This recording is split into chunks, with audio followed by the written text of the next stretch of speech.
እያንዳንዷ ነፍሰ ጡር እናት በሕይወቷ ውስጥ ካሉ እጅግ ወሳኝ ውሳኔዎች አንዱ ከፊቷ ይጋረጣል። መደበኛ በሆነ መንገድ በምጥ መውለድ ይሻለኛል ወይስ በቀዶ ጥገና? አንዳንድ እናቶች የወሊድ ምጥ የሚያስከትለውን ህመም ይፈራሉ። ሌሎች ደግሞ የቀዶ ጥገናው ሂደት ያስጨንቃቸዋል። ብዙዎቹ ደግሞ እንዲያውም አብዛኞቹ ነገሩን በግልጽ የሚያስረዳቸው አካል በማጣታቸው ግራ መጋባት ውስጥ ይወድቃሉ። በዚህ ቪዲዮ ውስጥ ማወቅ ያለብዎትን ማንኛውንም ዝርዝር ጉዳይ በዝርዝር እተነትንላችኋለሁ። ትክክለኛ የህክምና እውነታዎችን፣ ሊከሰቱ የሚችሉ አደጋዎችን፣ ጥቅሞችን፣ ከወሊድ በኋላ የሚኖረውን የማገገሚያ ጊዜና ሐኪሞች ለእርስዎ የሚበጀውን እንዴት እንደሚመርጡ በግልጽ እናያለን። እስከ መጨረሻው ድረስ አብረውኝ ይቆዩ፣ ምክንያቱም የመጨረሻው ክፍል የብዙዎችን ህይወት የታደገ ወሳኝ መረጃ ይዟል። እንኳን ወደ ማማ ሄልዝ ኤዱ በደህና መጡ። ለእናቶች ትክክለኛና በማስረጃ የተደገፈ የህክምና እውቀት የምናጋራበት መድረክ። እዚህ በመገኘቶ እጅግ ደስ ብሎኛል፣ ምክንያቱም ይህ ርዕስ መደበኛ ወሊድ ከቀዶ ጥገና ጋር ያለው ልዩነት በእርግዝና ወቅት በብዛት ከሚፈለጉ ነገር ግን በተሳሳተ መንገድ ከሚረዱና ከፍተኛ ጭንቀት ከሚፈጥሩ ጉዳዮች አንዱ ነው። በዙሪያችን ብዙ የተሳሳቱ መረጃዎች ይነገራሉ። አንዳንዶች ቀዶ ጥገና ቀላሉ መንገድ ነው ይላሉ፣ ሌሎች ደግሞ መደበኛ ወሊድ ሁልጊዜም ቢሆን የተሻለ ነው ይላሉ። እውነታውን ግን ከነዚህ ወገንተኝነቶች ይለያል። ሐቁ ይህ ነው። ሁለቱም የወሊድ መንገዶች በህክምናው ዓለም ተቀባይነት ያላቸው ናቸው። ሁለቱም ደህንነታቸው የተጠበቀ ሊሆኑ ይችላሉ። በተመሳሳይ መልኩ ሁለቱም የራሳቸው የሆኑ የጤና ስጋቶች አሏቸው። ትክክለኛው ምርጫ ሙሉ በሙሉ በእናቲቱ የግል ጤና ሁኔታና በእርግዝናዋ ሂደት ላይ የተመሰረተ ነው። በሚቀጥሉት ውስን ደቂቃዎች ውስጥ የሚከተሉትን ነጥቦች እናያለን። በእያንዳንዱ የወሊድ ሂደት ውስጥ ምን እንደሚከሰት፣ የህክምና አስፈላጊነት ማለትም ሐኪሞች እያንዳንዱን መንገድ መቼ እንደሚመክሩ፣ በሁለቱም ላይ ሊያጋጥሙ የሚችሉ አደጋዎችና ውስብስብ ችግሮች፣ ከወሊድ በኋላ የማገገሚያ ጊዜና ምን እንደሚጠበቅ፣ እንዲሁም በህብረተሰቡ ውስጥ ያሉ የተሳሳቱ አመለካከቶችን ወይንም ማይዝ በህክምና እውነታዎች እናፈርሳለን። መደበኛ የወሊድ ሂደት ምንድን ነው? መደበኛ የወሊድ ሂደት ወይም የባህሪ ወሊድ የምንለው ህፃኑ በእናቲቱ የማህፀን በር አልፎ በወሊድ ቦይ በኩል ወደ ውጪ የሚወጣበት ተፈጥሯዊ ሂደት ነው። ይህ የሰው ልጅ ለብዙ ሺህ ዓመታት ሲወለድበት የቆየበት መንገድ ነው። የሰውነታችንም አወቃቀር ለዚሁ ሂደት ተስማሚ ተደርጎ የተፈጠረ ነው። ሁሉም ነገር በጥሩ ሁኔታ ሲሄድ ይህ በጣም አስተማማኝና ተፈጥሯዊው የመውለጃ መንገድ ነው። ሶስቱ የምጥ ደረጃዎች። ደረጃ 1 የመጀመሪያውና ንቁ የምጥ ወቅት። በዚህ ደረጃ የማህፀን በር መከፈት ይጀምራል። ህፃኑ ለማለፍ እንዲችል የማህፀን በር እስከ 10 ሴንቲሜትር መላላት ወይም መከፈት አለበት። ይህ ለመጀመሪያ ጊዜ ለሚወልዱ እናቶች ከ12 እስከ 20 ሰዓታት ሊወስድ ይችላል። ቀደም ብለው ለወለዱ እናቶች ግን አጭር ጊዜ ማለትም ከ6 እስከ 12 ሰዓታት ይወስዳል። በዚህ ወቅት የማህፀን መኮማተር ወይንም ኮንትራክሽንስ እየጠነከረ እየረዘመና እየተቀራረበ ይመጣል። ደረጃ 2 የማማጥና የመውለድ ወቅት። የማህፀን በር ሙሉ በሙሉ ማለትም 10 ሴንቲሜትር ሲከፍት ይህ ደረጃ ይጀምራል። እናቲቱ ከእያንዳንዱ ምጥ ጋር በመታገል ህፃኑን በወሊድ ቦይ በኩል ወደ ውጭ እንዲወጣ ትገፋለች። ይህ ሂደት አብዛኛውን ጊዜ ከ30 ደቂቃ እስከ 2 ሰዓት ይቆያል። መጀመሪያ የህፃኑ ጭንቅላት ይታያል። ከዚያም ትከሻውና ቀሪው አካሉ ይከተላል።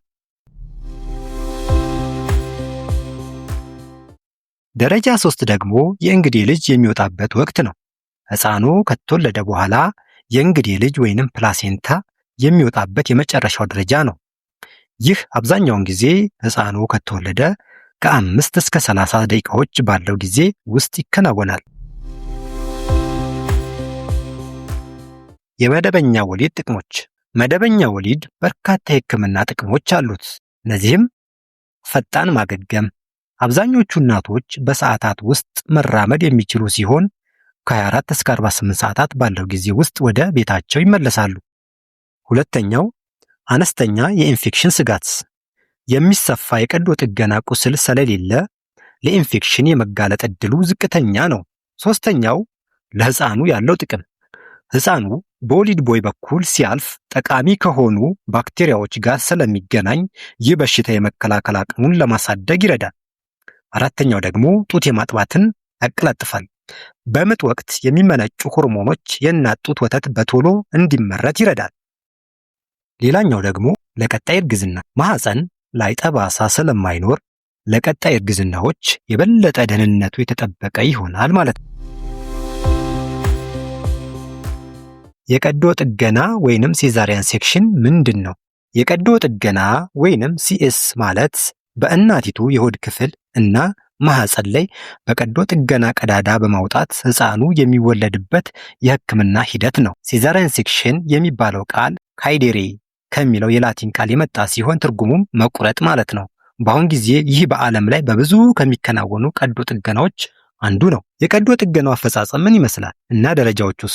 የመጀመሪያው ማደንዘዣ፣ አብዛኛውን ጊዜ ከወገብ በታች የሚያደነዝዝ ወይንም ስፓይናል ኢፒዱራል ማደንዘዣ ይሰጣል። እናቲቱ ነቅታ ሂደቱን መከታተል ትችላለች እንጂ ምንም ህመም አይሰማትም። በመቀጠል የቆዳ መቆረጥ፣ ቀዶ ጥገና ባለሙያው ከብልት ጠጉር መስመር ጥቂት ከፍ ብሎ አግድም ቁስል ያወጣል። በመቀጠልም የማህፀን መቆረጥ፣ የሆድ ጡንቻዎችን ካለፉ በኋላ ማህፀኑ ላይ ሁለተኛ ቀዳዳ ይወጣል።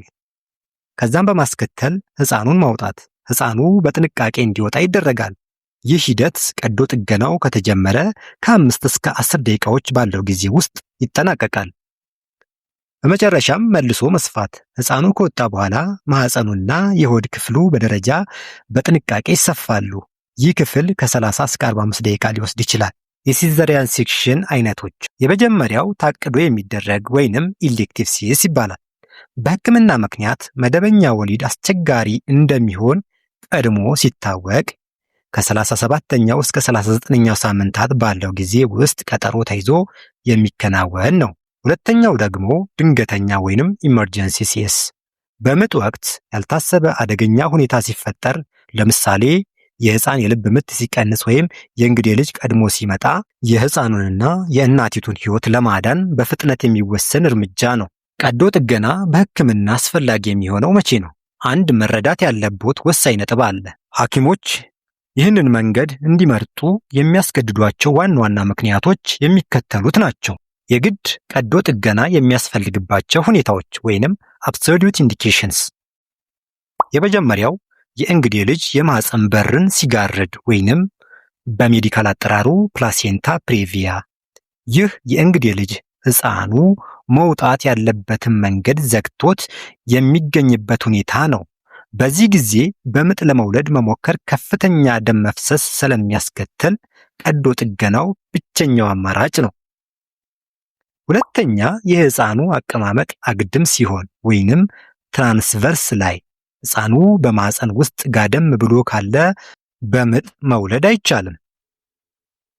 ሶስተኛው የቀድሞ ቀዶ ጥገና ጠባሳ ወይንም ቨርቲካል ስካር። አንዲት እናት ቀደም ሲል በነበራት ቀዶ ጥገና የማህፀን ቁስሏ ወደ ላይ ወይንም ቨርቲካል ከሆነ በምጥ ወቅት ማህፀኑ የመቀደድ አደጋ ስላለው በድጋሜ ቀዶ ጥገና ያስፈልጋታል። አራተኛው የተገታ ምጥ ወይንም ኦብስትራክትድ ሌበር። ይህ ማለት የህፃኑ ጭንቅላት ከእናቲቱ ዳሌ ስፋት ጋር የማይመጣጠን ሲሆን ምጥ ቢኖርም ህፃኑ ወደ ታች ሊወርድ አይችልም። አምስተኛው ደግሞ የእምብርት ገመድ ቀድሞ ሲወጣ ወይንም ኮርድ ፕሮላፕስ። ህፃኑ ሳይወጣ እትብት ቀድሞ ወደ ማህፀን በር ከወረደ የህፃኑን የኦክሲጅን ዝውውር ስለሚዘጋው በአስቸኳይ ቀዶ ጥገና መደረግ አለበት። ቀዶ ጥገና ሊመከር የሚችልባቸው ሁኔታዎች ሪላቲቭ ኢንዲኬሽንስ። እነዚህ ሁኔታዎች እንደየሁኔታው ታይተው ቀዶ ጥገናው የተሻለ አማራጭ ሊሆን የሚችልባቸው ናቸው። የመጀመሪያው የህፃኑ የልብ ምት መዛባት ወይንም ፌታል ዲስትረስ፣ በምጥ ወቅት ህፃኑ የኦክሲጅን እጥረት ምልክት ካሳየ። ሁለተኛው መንታ እርግዝና፣ እንደ ህፃናቱ አቀማመጥ ይወሰናል። በቂጥ የመጣ ህፃን ወይንም ብሪች፣ ህፃኑ በጭንቅላቱ ፋንታ በቂጡ ከመጣ ቀዶ ጥገናው ይበልጥ አስተማማኝ ሊሆን ይችላል። ሌላኛው የእናቲቱ የጤና ሁኔታ፣ እንደ ንቁ የኤችአይቪ ወይም ሄርፐስ ኢንፌክሽን እንዲሁም ከእርግዝና ጋር ተያያዥነት ያለው ከፍተኛ የደም ግፊት ወይም ፕሪክላምሻ ካለ እንደ አስፈላጊነቱ ሊሰራላቸው ይችላል። በሁለቱም መንገዶች ሊያጋጥሙ የሚችሉ ስጋቶችና ውስብስብ ችግሮች ማንኛውም የህክምና ሂደት የራሱ ስጋት አለው። እውነቱን ግልጽ ለማድረግ ሁለቱንም ጎን እንይ። የመደበኛ ወሊድ ስጋቶች። የመጀመሪያው የብልት አካባቢ መቀደድ ነው። በወሊድ ወቅት በሴት ብልትና በፊንጢጣ መካከል ያለው ቲሹ ሊቀደድ ይችላል። ቀላል ስንጥቆች ቶሎ የሚድኑ ቢሆንም ከባድ ስፌቶች ግን ካልታከሙ ለረጅም ጊዜ ችግር ሊሆኑ ይችላሉ። ሁለተኛው የሽንት መቆጣጠር ችግር። በወሊድ ወቅት የሚፈጠር ከፍተኛ ጫና የዳሌ ጡንቻዎችን በማዳከም በኋላ ላይ ለሽንት ማምለጥ ችግር ሊዳረጉ ይችላሉ። ሶስተኛው ከወሊድ በኋላ የሚከሰት ከፍተኛ ደም መፍሰስ። ይህ ለእናቶች ሞት ዋነኛ ምክንያት ሲሆን በአስቸኳይ ሕክምና ካልተደረገ አደገኛ ነው። ሌላኛው ለሕፃኑ የኦክስጅን እጥረት። ምጥ በጣም ከረዘመ ሕፃኑ ለኦክስጅን እጥረት ሊጋለጥ ይችላል። የቀዶ ጥገና ስጋቶች። የመጀመሪያው የቁስል ኢንፌክሽን ነው። የቀዶ ጥገናው ስፌት ንጽህና ካልተጠበቀ ለኢንፌክሽን ሊጋለጥ ይችላል። ሁለተኛው የደም መርጋት። ከትልቅ ቀዶ ጥገና በኋላ በእግር ውስጥ ደም የመርጋትና ወደ ሳምባ የመጓዝ ወይንም ፑልሞናሪ ኢምቦሊዝም አደጋ ሊኖር ይችላል። ሶስተኛው ለሌሎች የሰውነት ክፍሎች የሚደርስ ጉዳት። በቀዶ ጥገና ወቅት በስህተት የፊኛ ወይም የአንጀት ክፍል ላይ ጉዳት ሊደርስ ይችላል። አራተኛው ደግሞ ለወደፊት እርግዝና የሚኖረው ስጋት።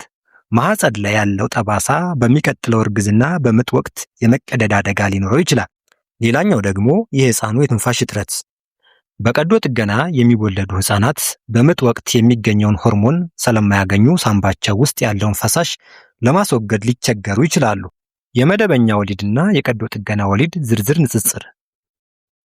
እናቶች በሁለቱ የወሊድ መንገዶች መካከል ያለውን ልዩነት በግልጽ እንዲረዱ የሚከተሉትን ነጥቦች ማስተዋል ይገባል። የጊዜ ቆይታ።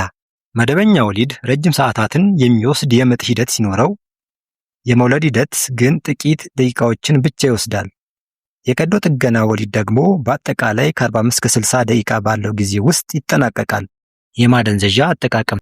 በመደበኛው ወሊድ ወቅት ማደንዘዣ ለምሳሌ ኤፒዱራል መጠቀም እንደ እናቲቱ ፍላጎትና ምርጫ የሚወሰን ነው ቢባልም በሀገራችን ባለው ነባራዊ ሁኔታ ይህን ማድረግ እየተቻለ አይደለም። በቀዶ ጥገና ወሊድ ወቅት ግን የግድ ማደንዘዣ በወገብ ወይም ሙሉ ማደንዘዣ መሰጠት አለበት። የሆስፒታል ቆይታና ማገገም። መደበኛ የወለደች እናት ከ1 እስከ 2 ቀን ባለው ጊዜ ውስጥ ከሆስፒታል የምትወጣ ሲሆን ሙሉ በሙሉ ለማገገምም ከቀናት እስከ 2 ሳምንታት ሊፈጅባት ይችላል። በአንጻሩ በቀዶ ጥገና ወሊድ የወለደች እናት ከ3 እስከ 5 ቀናት ሆስፒታል መቆየት አለባት ሲሆን ለማገገምም ከ4 እስከ 6 ሳምንታት ያስፈልጋታል። የህመም ሁኔታ። መደበኛ ወሊድ የምጥ ህመሙ የበረታ ቢሆንም ከወሊድ በኋላ ያለው ህመም ግን መጠነኛና ለአጭር ጊዜ የሚቆይ ነው። በቀዶ ጥገና ወሊድ ግን ከወሊድ በኋላ ያለው ህመም ከፍተኛና ለረጅም ጊዜ የሚቆይ ይሆናል። ለህፃኑ የሚሰጠው ጥቅም።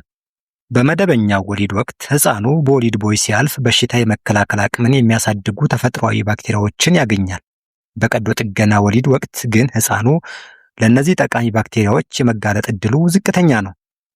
የጤና ስጋቶች። መደበኛ ወሊድ ከቀዶ ጥገና ጋር ሲነጻጸር ዝቅተኛ የኢንፌክሽን ስጋት ያለው ሲሆን ለቀጣይ እርግዝናም ያለው አደጋ አነስተኛ ነው። የቀዶ ጥገና ወሊድ ግን የቀዶ ጥገና ቁስሉ ለኢንፌክሽን የመጋለጥ ዕድሉ ከፍተኛ ከመሆኑም በላይ ለቀጣይ እርግዝና የማህፀን ጠባሳ የመቀደድ ስጋት ሊኖረው ይችላል። የተሳሳቱ አመለካከቶችን ማረም። ስለ ወሊድ በብዛት የሚነገሩ የተሳሳቱ አመለካከቶችን በሕክምና እውነታዎች እንመልሳቸው። ስህተት ቁጥር 1 የቀዶ ጥገና ወሊድ ቀላሉ አማራጭ ነው። እውነታው የቀዶ ጥገና ወሊድ ትልቅ የሆድ ክፍል ቀዶ ጥገና ነው። የማገገሚያ ጊዜው ረጅም፣ ህመሙም የበረታና ከመደበኛ ወሊድ የበለጠ ስጋት ያለው ነው። በሕክምና አስፈላጊ ካልሆነ በቀር እንደ ቀላል አማራጭ አይታይም። ስህተት ቁጥር 2 አንዴ በቀዶ ጥገና ወሊድ የወለደች እናት ሁል ጊዜ በቀዶ ጥገና ነው የምትወልደው። እውነታው በአንድ እርግዝና በቀዶ ጥገና ወሊድ የወለዱ እናቶች በሚቀጥለው እርግዝና በምጥ መውለድ ወይንም ቪባክ የመውለድ ዕድላቸው ከ60 እስከ 80 በመቶ ይደርሳል። ይህ እንደ ቀድሞ የቀዶ ጥገና ጠባሳ አይነት እና እንደ እናቲቱ የጤና ሁኔታ ይወሰናል። ስህተት ቁጥር 3 የቀዶ ጥገና ወሊድ ከመደበኛ ወሊድ የበለጠ አስተማማኝ ነው። እውነታው ምንም አይነት የጤና ስጋት ለሌለባቸው እናቶች መደበኛ ወሊድ በሕክምናው ዓለም የበለጠ ደህንነቱ የተጠበቀ እንደሆነ ይታመናል። የዓለም ጤና ድርጅት WHO እንደሚለው ያለ ሕክምና አስፈላጊነት የሚደረጉ የቀዶ ጥገና ወሊዶች ተጨማሪ አላስፈላጊ ስጋቶችን ይፈጥራሉ። የተሳሳተ አመለካከት ቁጥር 4 መደበኛ ወሊድ የሴትን ሰውነት በቋሚነት ያበላሻል። ዛሬ የተወያየንባቸውን ዋና ዋና ነጥቦች በአጭሩ እንመልከታቸው። መደበኛ ወሊድ ሕፃኑ በተፈጥሯዊ መንገድ በወሊድ ቦይ በኩል የሚወለድበት ሂደት ነው። ጥቅሞቹም ፈጣን ማገገም፣ አነስተኛ የኢንፌክሽን ስጋትና ለሕፃኑ ጠንካራ በሽታ የመከላከል አቅምን ይሰጣል። መቼ ይመከራል? ምንም አይነት የጤና ውስብስብ ችግሮች በማይኖሩበት ጊዜ ተመራጩ መንገድ ነው። የቀዶ ጥገና ወሊድ በሕክምና አስፈላጊነት ላይ ተመስርቶ የሚከናወን የሕክምና ሂደት ነው። አስፈላጊነቱ እንደ የእንግዴ ልጅ መንገድ መዝጋት፣ የእምብርት ገመድ ቀድሞ መውጣት፣ የሕፃኑ የልብ ምት መዛባት ወይም ምጥ መገታት ያሉ አደገኛ ሁኔታዎች ሲያጋጥሙ የእናትንና የሕፃኑን ሕይወት ለመታደግ ወሳኝ ማሳሰቢያ። የቀዶ ጥገና ወሊድ ያለ በቂ የሕክምና ምክንያት ሲደረግ ግን አላስፈላጊ ለሆኑ የጤና ስጋቶች ሊያጋልጥ ይችላል።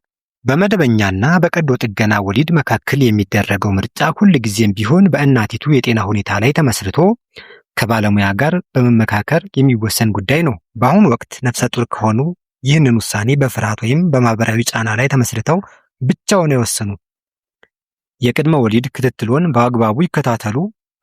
ለባለሙያዎች ጥያቄዎችን ይጠይቁና ያሉትን አማራጮች በሚገባ ይረዱ። ይህ ቪዲዮ ጠቃሚ መረጃ እንደሰጡ ተስፋ አድርጋለሁ። መረጃው ለሌሎች እናቶችም እንዲደርስ ቪዲዮውን ላይክ በማድረግና ለሚያውቋቸው ነፍሰ ጡር እናቶች ሼር በማድረግ ይተባበሩን።